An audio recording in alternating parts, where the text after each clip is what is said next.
Hey guys नमस्कार, आप लोगों का टॉप 10 क्लासेस के प्यारे सी यूट्यूब चैनल पर आप लोगों का स्वागत है। तो गाइस आज हम लोग चर्चा करने वाले कक्षा 9 की मैथ की प्रश्नावली 1.5 की। तो गाइस आज की चैप्टर आपको जो है बिल्कुल आसान भाषा में सिखाएंगे, एकदम मक्खन के जैसा कर लिया जाए। जैसे मक्खन आसानी से जो है खा लेते हो आप लोग ना, उसी प्रकार से जो है आज की सवाल को जो एकदम मक्खन के जैसा क्लियर करके जाएंगे। तो गाइस दोस्त लोग जो चैनल पर नए आए होंगे या जो दोस्त लोग आपके इस चैनल को नहीं जानते होंगे, प्यारे से यूट्यूब चैनल को, उन दोस्त को बताइए और उन दोस्त के पास आज की वीडियो को ज़बरदस्त शेयर कीजिएगा, शेयर जरूर कीजिएगा। और वीडियो पसंद आए तो वीडियो को लाइक करके जाइएगा। और चलिए आज के लेक्चर को हम स्टार्ट करते हैं। तो प्रश्नावली 1.5 का सवाल स्टार्ट करने से पहले जो भी इससे पहले के जो सवाल हैं और लेक्चर हैं वो इससे पिछले वाले वीडियो में आपको मिल जाएंगे। तो गाइस ध्यान से समझिएगा। आपका पहला सवाल कर रहा है, निम्न में से कौन सी संख्याएं अपरिमेय संख्याएं हैं। हम बात करें अपरिमेय और परिमेय संख्या की पहचान करने की एक गजब तरीका बताएं। वो गजब तरीका क्या है? अगर गजब तरीका लगे तो भाई एक बार कमेंट बॉक्स में कमेंट जरूर कीजिएगा। अगर वो तरीका आप नहीं जानते होंगे या जानते होंगे तब भी कमेंट कीजिएगा, और नहीं जानते होंगे तब भी। चलिए हम पहचान कराते हैं कैसे आपको। जो केवल एक वो समझ लीजिए, हम लोग का इस आप लोगों के प्यारे से यूट्यूब चैनल का एक कैप्सूल है। अगर वो कैप्सूल आपने ले लिया तो उस कैप्सूल से आप जो है इसको चुटकियों में पहचान लोगे परिमेय है अपरिमेय। देखो वो मैं क्या लिख रहा हूँ, वो नोट पॉइंट वो क्या चीज़ होनी चाहिए। किसी परिमेय संख्या, कोई भी परिमेय संख्या लीजिए और उस परिमेय संख्या में यदि आप अपरिमेय संख्या अर्थात अंडर रूट वाली जितनी संख्याएं होती हैं जिनका आप वर्गमूल नहीं निकाल सकते, अपरिमेय संख्या को जोड़ो, चाहे घटाओ, चाहे गुणा करो, चाहे भाग करो, वो हमेशा क्या प्राप्त होंगी? अपरिमेय संख्या प्राप्त होंगी। वो हमेशा क्या होंगी? अपरिमेय संख्या होंगी। कभी भी परिमेय संख्या आ ही नहीं सकती, ये बात नोट कर लो। अगर ये बात आप जानते होंगे तो तब भी कमेंट बॉक्स में कमेंट कीजिएगा, नहीं जानते होंगे तो कमेंट बॉक्स में जरूर कीजिएगा। चलिए आज की सवाल को स्टार्ट करते हैं। तो सबसे पहला सवाल हम देखते हैं। पहला सवाल क्या है? पहला सवाल बताना है कि ये अपरिमेय है या नहीं है। बताओ ये दो क्या है? केवल मैं अभी बात करूं दो की, तो दो दिखाई पड़ रहा है आपको? देखिए दो आपको दिखाई पड़ रहा ना, तो दो क्या है? परिमेय संख्या है।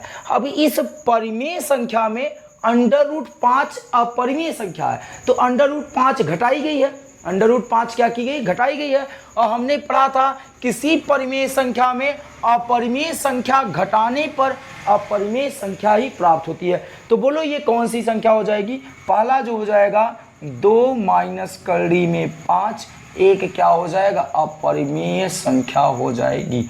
एक अपरिमेय संख्या है, एक अपरिमेय संख्या है। इस बात से आप सहमत हुए? जो मैंने बताया वो ये कैप्सूल आपके लिए काम कर रहा है। आपको कहीं नहीं जाना है, कहीं नहीं ढूंढना है, कैसे पता करना है, नहीं उत्तरमाला चेक करना है कि अपरिमेय परिमेय। मुझे ने आपको ये पता चल गया कि भाई कोई अपरिमेय संख्या होगी, उनमें अपरिमेय संख्या चाहे जोड़े, चाहे घटाएं, चाहे गुणा करें, चाहे भाग करें, मिलने वाला अपरिमेय संख्या। आ जाओ दूसरे नंबर पे चलते हैं। दूसरा नंबर क्या है? क्या कर रहा है?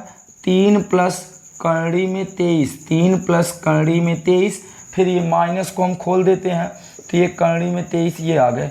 ए भैया ये प्लस वाले ये माइनस वाले दोनों की कर दिए विदाई, जाओ छुट्टी। ये जितना प्लस में थे वो उतना माइनस में, दोनों हो गए विदाई। तो क्या बचा आपका? केवल 3 बचा। और 3 क्या है? परिमेय संख्या है। तो लिख दीजिए यह एक क्या है? परिमेय संख्या है। यह एक परिमेय संख्या है। यह एक परिमेय संख्या है। चलिए थर्ड पार्ट की चर्चा करते हैं। थर्ड पार्ट क्या है? थर्ड पार्ट आपका है 2 करड़ी में 7, 2 करड़ी में 7 बटे 7 करड़ी में 7। ए भैया ये करड़ी 7 की विदाई, बिरादर बिरादर दोनों जने गए भैया, ठीक। तो का बचन 2 बटे 7, 2 बटे 7। और ये 2 बटे 7 क्या है? परिमेय संख्या है। कैसे पहचाने यह परिमेय संख्या है? P बटे Q का रूप है। यह एक परिमेय संख्या है। क्या है? परिमेय संख्या है। चलिए आगे जो है हम लोग अगला पार्ट देखते हैं। अगला पार्ट क्या है? अगला पार्ट है आपका 1 बटे करड़ी में 2। अगला पार्ट है 1 बटे करड़ी में 2। बताओ जरा सा, एक आपकी क्या है? परिमेय संख्या है। अंडर रूट 2 क्या है? अपरिमेय संख्या है। तो आपने पढ़ा है परिमेय संख्या को अपरिमेय संख्या से बटे मतलब भाग होता है, भाग करने पर क्या मिलता है? अपरिमेय मिलता है। तो लिख देंगे यह एक अपरिमेय है। क्या है? यह एक अपरिमेय संख्या है, अपरिमेय संख्या है। बात आप समझे। चलिए लास्ट पोर्शन, लास्ट पार्ट क्या है, 2 पाई। क्या है, 2 पाई। तो पाई आपका एक अपरिमेय है, पाई आपका एक अपरिमेय संख्या है। तो जब पाई एक अपरिमेय होगा तो 2 पाई भी एक अपरिमेय होगा। तो यह अपरिमेय संख्या है। क्या है, अपरिमेय संख्या है। कौन सी संख्या है, अपरिमेय संख्या है। तो आप वीडियो को पॉज कीजिएगा या तो एक स्क्रीनशॉट लीजिएगा बढ़िया वाला सा, उसके बाद आप जो है अपने नोट्स बुक्स में इसे नोट कर लीजिएगा, फिर उसको बाद आप बाद में इसे अभ्यास कर लीजिएगा। फिर हम लोग दूसरे सवाल की तरफ कंटिन्यू करते हैं। अगर अब भी पहले सवाल में कहीं डाउट रह गया होगा प्यारे बच्चों, तो आप कमेंट बॉक्स में एक प्यारा सा अपना छोटा सा कमेंट छोड़ सकते हैं। चलिए दूसरे सवाल की तरफ चलते हैं। निम्न व्यंजकों को सरल करना है। सरल करने का मतलब होता है उसे छोटे से पदों में हल कर देना। जो बड़े बड़े से पद दिए गए हैं ना, ये कोष्टक वो कोष्टक, उन सबको हल करके जो है छोटा सा लाना है। तो चलिए सबसे पहला सवाल देखते हैं। पहला सवाल क्या है, 3 प्लस करड़ी में 3 है, फिर उसके बाद कितना है, 2 प्लस करड़ी में 2 है। आप इसे फार्मूले पे भी लगा सकते हैं और बिना फार्मूले का भी लगाया जा सकता है गाइस। तो आइए हम लोग भिन्न सूत्र का उपयोग करके लगाते हैं। तो ध्यान से समझिएगा, हमने क्या कहा, 3 का गुणा 2 से कर दें तो 3 दूनी कितना हो जाएगा, 6। फिर बीच में क्या आया, प्लस आया। भाई इस 3 का गुणा इस 2 से कर दें तो 3 प्लस क्या हो जाएगा, करड़ी में 2। कोई दिक्कत किसी को नहीं होनी चाहिए। अब इनका गुणा इनसे कर दें तो क्या हो जाएगा, 2 करड़ी में 3, ठीक। और इसका गुणा इससे कर दें, इसका गुणा इससे कर दें तो 2 तिहाई कितना हो जाएगा, 6। करड़ी में कितना आ जाएगा, 6। तो इस प्रकार आप इसे सरल करके ये लिख सकते हैं। ये सरल होकर आपका ये आंसर आ जाएगा। ये आपका पहला आंसर हो गया। फिर उसके बाद सेकंड पार्ट आपका क्या कर रहा है, सेकंड पार्ट है 3 प्लस करड़ी में 3, ठीक। और उसके बाद 3 माइनस करड़ी में 3। गाइज ये भी फार्मूले पे लग सकता है, a प्लस बी और a माइनस बी का सूत्र उपयोग लगा के आप a square minus B square लगा सकते हैं। या तो आप इसे डायरेक्टली गुणा कर सकते हैं। 3 का गुणा 3 से करेंगे 9 आ जाएगा। इसी 3 का गुणा यहाँ करेंगे तो माइनस पहले है तो माइनस लिख देंगे, 3 करड़ी में 3 हो जाएगा। फिर इनका गुणा भी है, यहाँ करेंगे तो 3 का गुणा 3 में करेंगे, करड़ी 3 में तो 3 करड़ी 3 हो जाएगा। और इनका गुणा इनसे करेंगे तो 3 त्रिक्का 9 कितना हो जाएगा, 3 त्रिक्का 9। ध्यान दीजिएगा कितना हो जाएगा, 3 त्रिक्का 9, वो भी करड़ी में 9 आ गए। इतनी बातें आपको समझ में आई। फिर से आप देख सकते हैं ये माइनस यहाँ पर हो जाएगा, क्या हो जाएगा, यहाँ पर माइनस हो जाएगा। पुनः हम आपको समझा रहे हैं, इन 3 का गुणा इससे किए, इन 3 का गुणा इससे किए, फिर इनका, और उसके बाद फिर हमने इनका गुणा इनसे किए, इनका गुणा इनसे कर दिए, ठीक। आपको समझ में आया हमने क्या कहा, एक बार फिर से आपको देख लेते हैं। चलिए गाइस फिर से पुनः देखते हैं। अगर आपको कहीं डाउट रह गया होगा तो सारा चीज़ क्लियर हो जानी चाहिए। दूसरा सवाल कह रहा है 3 प्लस करड़ी में 3 और उसके बाद 3 माइनस करड़ी में 3। देखो इस 3 का गुणा यहाँ कर दिए तो 3 त्रिक्का 9, इसी 3 का गुणा यहाँ कर दिए तो माइनस है तो माइनस लगा लिए, 3 करड़ी में 3 आ गए। कोई दिक्कत। अब भैया इनका गुणा इनसे कर देते हैं तो इनका गुणा इनसे किए तो कितना आ गया, 3 प्लस करड़ी में 3। और इनका गुणा इनसे कर दिए तो माइनस पहले लगा लीजिए, 3 त्रिक्का 9, करड़ी में 9 आ गए। अब बताइए ये माइनस में जितना है वो उतना प्लस में है, दोनों कट गए। ये 9 करड़ी में 9, करड़ी में 9 कितना हो जाता है, 3। 9 क्योंकि 9 का वर्गमूल निकालोगे, 9 में से 3 घटा दोगे 6। ये आपके आ गया आंसर कितना, 6। कितना आगे, 6 आंसर आगे। तो बिना फार्मूले का भी लगाया जा सकता है गाइस। फिर तीसरा प्रश्न है। तीसरा प्रश्न क्या है, √5 प्लस √2 क्या है, √5 प्लस √2 का होल स्क्वायर क्या है, का होल स्क्वायर। तो आप इसके होल स्क्वायर का मतलब है कि इसे आप इस प्रकार लिख सकते हैं। ये भी फार्मूले पे लगा सकते हो गाइज, a प्लस बी का होल स्क्वायर। मान लीजिए रेयर चांस आपको फार्मूले नहीं याद है तो आप ये अपना सकते हैं, √5 प्लस √2 एक कोष्टक में √5 प्लस √2 एक कोष्टक में। आपने किया क्या कि इन्हें 2 बार लिख दिया, क्योंकि होल इसके यहाँ लगा था तो इसे हम 2 बार लिख सकते हैं। अब बताइए इनका गुणा यहाँ करें तो 5 पचे कितना हो जाता है, 25 हो जाता है। चलिए फिर इन्हीं का गुणा यहाँ कर दें तो 5 दूनी कितना हो जाएगा, बोलिए 5 दूनी कितना हो जाएगा, 10 हो जाएगा। तो अंडर कितना हो जाएगा, 10 हो जाएगा। फिर उसके बाद इनका गुणा इनसे कर दें, इनका गुणा इनसे कर दें तो 5 दूनी कितना हो जाएगा, 10 हो जाएगा। फिर इन्हीं का गुणा यहाँ कर दें तो इनका गुणा यहाँ कर देंगे, 2 दूनी कितना हो जाएगा, 4। आइए हल करते हैं। 25 का वर्गमूल निकालोगे तो 5 आ जाएगा। ये 1 √10 और 1 √10 मिलके कितने हो जाएंगे, 2 √10 हो जाएगा। 4 का वर्गमूल निकालोगे कितना आ जाएगा, 2। 5 और 2 जुड़ के कितना हो जाएंगे, 7। 5 और 2 जुड़ के कितना हो जाएंगे, 7 हो जाएंगे आपके। और ये 7 + 2 कड़ी में 10, ये आपके क्या आ गए आंसर। तो आप किसी भी सवाल को बिना फार्मूले का भी लगा सकते हैं।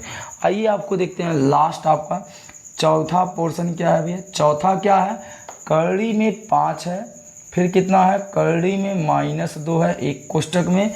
फिर उसके बाद क्या है, कड़ी में 5 है, फिर प्लस कड़ी में 2 है। चलिए फिर से वही इसी के जैसा सवाल है।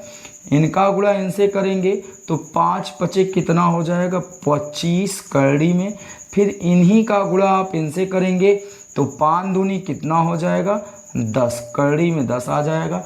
फिर आप इनका गुणा इनसे करेंगे तो 2 पंचे 10 तो माइनस कड़ी में कितना हो जाएगा, 10। फिर इसी 2 का गुणा यहाँ करेंगे तो 2 दूनी कितना हो जाएगा, 4। ये -10 + 10 कट गए। 25 का वर्गमूल आ जाएगा कितना, 25 का वर्गमूल आ जाएगा 5 और 4 का वर्गमूल आ जाएगा 2। 5 में से 2 घटा दिए 3। इस 25 का वर्गमूल 5, इस 4 का वर्गमूल 2 हो गए।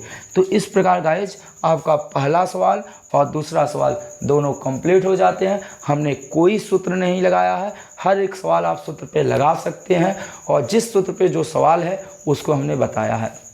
बल्कि मैंने बिना सूत्र के सहायता से सवाल को डायरेक्टली हल किया है। आपको अगर समझ में आया है तो अच्छी बात है, नहीं समझ में आया है तो कमेंट बॉक्स में कमेंट जरूर कीजिएगा कि सर मुझे फार्मूले पे सवाल बताइए, तो हम फार्मूले पे आपको बता देंगे। तो गाइज आप इसका स्क्रीनशॉट लीजिएगा, फिर हम लोग आगे की तरफ कंटिन्यू करते हैं सवाल को। तो गाइज आइए हम लोग चर्चा करते हैं तीसरे नंबर का सवाल। बहुत ही रोचक और एकदम मज़ेदार सवाल है तीसरा। पहले सवाल को एकदम सटीक से बढ़िए से पढ़िएगा। क्या कर रहा है, आपको याद होगा कि पाई को एक वृत्त की परिधि, मान लीजिए वो सी है। मतलब जो पाई की जो वृत्त की परिधि है उसको क्या मान लिया जा रहा है, सी मान ले रहे हैं। और उनके व्यास को डी मान रहे हैं, उनके व्यास को क्या मान रहे हैं, डी मान रहे हैं, के अनुपात से परिभाषित है। अर्थात जो आपकी ये जो परिधि पाई है, ये जो वृत्त की परिधि पाई है वो C/D के अनुपात के बराबर है। तो आगे लिखा भी है, अर्थात पाई = C/D। तो इस तथ्य का अंतर विरोध करता हुआ प्रतीत होता है कि पाई अपरिमेय संख्या है। अर्थात आप समझो गाइस, मिला जुला के कह रहा है इसका निराकरण आप कैसे करेंगे। वहां उसके प्रश्न पूछने का ये मतलब है कि पाई आपका अपरिमेय है, पाई आपका क्या है, ये अपरिमेय है। ध्यान से समझिएगा, एक तरफ आप करें पाई अपरिमेय है और ये C/D जो है ये क्या है, परिमेय है। C/D क्या है, परिमेय है। आप क्या कर रहे हैं कि एक तरफ पाई आपका अपरिमेय है और ये इसके बराबर है पर ये परिमेय है। ये दोनों तो अंतर विरोध कर रहे हैं ना, या तो दोनों अपरिमेय हो जाए या तो दोनों आपके क्या हो जाए, एक क्या हो जाए, अपरिमेय हो जाए। तो इस अंतर विरोध का आप निराकरण कैसे करेंगे कि पाई अपरिमेय और C/D परिमेय है, तो आप इसका कैसे निराकरण, इसका समाधान आप कैसे करोगे। तो गाइस ध्यान दीजिएगा, मैंने क्या कहा कि इसका सरल सा जवाब लिखना है कि जब किसी परिधि को जो है, जब किसी वृत्त की परिधि को किसी पैमाने या स्केल से मापते हैं, किसी पैमाने या स्केल से मापते हैं, तो वो हमेशा परिमेय प्राप्त होती है। वो हमेशा क्या प्राप्त होती है, परिमेय प्राप्त होती है। अतः इसका कोई अंतर विरोध नहीं होगा और पाई आपका क्या हो जाएगा, अपरिमेय हो जाएगा और C/D आपका क्या हो जाएगा, परिमेय हो जाएगा। पुनः बोल रहे हैं, नोट कीजिएगा आप लोग जो है, इसको बात को दिमाग में नोट कीजिएगा, क्योंकि मैथ के सवालें जो है बुक में नोट करने से वो तो पढ़ी रह जाएगी इतिहास के पन्नों की जैसा। मैंने क्या बोला, फिर से एक बार देख लो। पाई आपका अपरिमेय है और सी अपान डी परिमेय है। इस बात का तो आपको अंतर विरोध हो रहा है, या तो दोनों अपरिमेय हो जाए या तो दोनों परिमेय हो जाए। तो भाई ध्यान से समझिए होगा कि जब किसी वृत्त की परिधि को पैमाने या स्केल से मापते हैं तो वो हमेशा परिमेय संख्या प्राप्त होती है, अतः इस कथन का कोई अंतर विरोध नहीं होगा। इस प्रकार हम लोग निराकरण कर लेंगे, अर्थात लिख देंगे पाई वहां अपरिमेय संख्या। तो लिखेंगे, क्या लिखेंगे, जब किसी वृत्त की परिधि को, जब किसी वृत्त की परिधि को पैमाने या स्केल से मापते हैं, पैमाने या स्केल से मापते हैं तो वह परिमेय प्राप्त होती है। तो वह हमेशा परिमेय संख्या प्राप्त होती है, हमेशा परिमेय संख्या प्राप्त होती है। क्या होती है? प्राप्त होती है। ध्यान से, वह हमेशा क्या होती है? परिमेय संख्या प्राप्त होती है, अतः इसका अंतर विरोध नहीं होगा, अतः इसका अंतर विरोध नहीं होगा, अंतर विरोध नहीं होगा, नहीं हो रहा है, अतः पाई एक अपरिमेय संख्या है, एक अपरिमेय संख्या है। ठीक, तो इस प्रकार गाइज आपका ये जो तीसरा सवाल है वो आपका समाप्त होता है। तीसरे सवाल का ये उत्तर रहा। ठीक, अब आ जाइए संख्या रेखा पे कर्णी में 9.3 को दर्शाइए। तो गाइज ध्यान से समझिएगा, एक संख्या खींचते हैं, एक तरफ 0 दिखाते हैं, ये 1 दिखा देते हैं, ये 2 दिखा देते हैं, ये 3 दिखा देते हैं, ये 4 दिखा देते हैं। तो ये देखिए गाइज, ये कर्णी में 9.3 है। यदि मैं आपसे कहूँ कि कर्णी में 9, तो 9 को अगर बाहर कर दिया जाए, यदि 9 को बाहर किया जाए तो ये लगभग हम कह लेते हैं कि कर्णी में 9.3 का वर्गमूल, 9.3 का वर्गमूल, इसका हम लोग वर्गमूल निकालते हैं। तो गाइज आइए हम लोग जो है इसको दिखाते हैं संख्या रेखा पर 9.3 को। तो गाइज जब इसका वर्गमूल निकालेंगे तो ये 3.04 लगभग करीब आएगा। इसका वर्गमूल कितना आ जाएगा? 3.04, अर्थात ये जो है 3 से बड़ा होगा, 4 से क्या होगा? छोटा होगा। तो 3 से बड़ा थोड़ा सा बड़ा है, तो लगभग हम मान सकते हैं कि ये रेखा जो है, ये रेखा 3.04 को व्यक्त करेगी। तो आपको करना क्या है, इसका आप वर्गमूल निकालो, वर्गमूल निकालने के बाद 3.04 के लगभग आएगा और इसको हम लोग यहाँ पर दिखा सकते हैं। तो इस प्रकार हम लोग इसको संख्या रेखा पे दर्शा सकते हैं। लास्ट आपका 5वां, निम्न संख्याओं के हरों का परिमेयीकरण कीजिए। ध्यान समझिएगा, हमने क्या कहा कि जो परिमेयीकरण होता है, परिमेयीकरण में नियम ये होता है कि भैया ये जो हर है ना, हर के ऊपर ये जो श्रृंगार किया गया है, जिसे आप कर्णी कहते हो अर्थात अंडर रूट कहते हो, वो अंडर रूट नहीं होना चाहिए, आपका मानसिकता होता है। आ जाओ, नियम ये होता है, आइए सीखते हैं, लगा के ध्यान से समझिएगा। सबसे पहला सवाल है 1/, कर्णी में 7। तो इसको हटाने के लिए हम लोग जो नीचे रहेगा उसी से गुणा कर देंगे। तो चलिए उसी से गुणा, उसी से क्या कर देते हैं? भाग। बोलो, कर्णी में 7 का गुणा 1 में करोगे तो कर्णी में क्या आ जाएगा? 7 आ जाएगा। और ये 7 सते कितना होता है? 49 होता है। अब भी कर्णी लगा है, कर्णी नहीं हटा, कोई दिक्कत नहीं, ये कर्णी 7 लिखे। अब 49, तो बताओ इसका वर्गमूल निकालोगे तो इसका वर्गमूल क्या आ जाएगा? 7। ये देखिए, हाँ अंडर रूट हट गया ना, अंडर रूट हट गया मतलब परिमेयीकरण हो गया। तो गाइज परिमेयीकरण का मतलब होता है हर का अंडर रूट हटा दीजिए। आज ये सेकंड पार्ट क्या है? 1/, कर्णी में 7 माइनस कर्णी में 6। हमने क्या बोला कि जो चीज हो रहे, अगर अकेले आए तो उसी का गुणा, अगर बीच में माइनस लग गया तो प्लस का गुणा करेंगे, प्लस लग गया तो माइनस का। तो ध्यान से समझिएगा, अब इसका गुणा तो करेंगे √7 प्लस √6 का करेंगे, फिर गुणा करेंगे √7 प्लस √6, ऐसे गुणा कर देंगे। चलिए, तो इसका गुणा इससे करेंगे 1 से, तो किसी का भी गुणा 1 से करो वही प्राप्त होता है √7 और √6। अब बताइए, चलिए a - b a + b, A minus B, A plus B बराबर होता है A square minus B square. तो ए के स्थान पे कितना है, अंडर रूट 7 का वर्ग है, और माइनस बी के स्थान पे है अंडर रूट 6 का वर्ग। चलिए अब हल करते हैं ध्यान से। ऊपर आएगा आपका करड़ी में 7 प्लस करड़ी में 6, नीचे ये 7 का वर्ग करोगे तो 49 आ जाएगा, करड़ी में 49, और 6 का वर्ग करोगे तो करड़ी में कितना आ जाएगा, 36। चलिए अब इनको हम लोग इधर लाते हैं। अब बताइए under root 7 plus under root 6 लिखे रहते हैं पूरे बटे 49 वर्गमूल से बाहर आएगा तो 7 हो जाएगा, और 36 वर्गमूल से बाहर करोगे 6 हो जाएगा। तो मिला जुला के under root 7 plus under root 6, 7 में से 6 घटा दिए 1, और इस 1 का मतलब कुछ होने वाला नहीं है। तो इस प्रकार आप सेकंड पार्ट का भी आपने प्रमेयीकरण कर लिया। अब आते हैं थर्ड पार्ट। थर्ड पार्ट आपसे क्या करा है, ध्यान से समझिएगा। थर्ड पार्ट आपसे करा 1 बटे करड़ी में 5 प्लस करड़ी में 2। आइए इसको हल करते हैं।